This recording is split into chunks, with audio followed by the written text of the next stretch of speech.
Good afternoon. Mukha na tayong haggard. Sobrang pagod. Dami kasing ginawa ngayon. Ay, bukas kasi kasi dito sa mga Muslim, parang fasting sila ngayon, mamaya lang 7 o'clock magkain.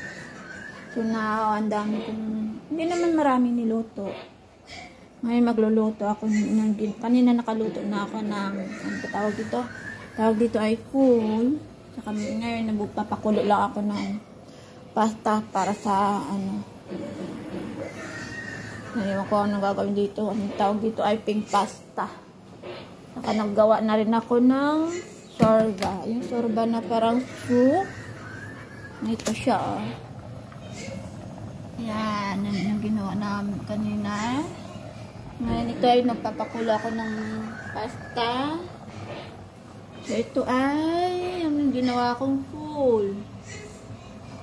Yung full na, kala mo ay yung beans sa lata na may tomato sauce. So nag-prepare ako ngayon. So mamaya, kanina katatapos ko lang magbalot ng sambusa. Yan. Kaya yan yung sambusa.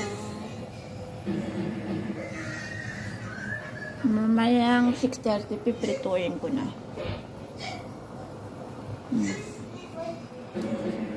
Ayan, kasi 7 o'clock ay kakain na sila. Nako, tapos gumawa pa ako ng sugar syrup para sa sweet na sambusa. Ayan.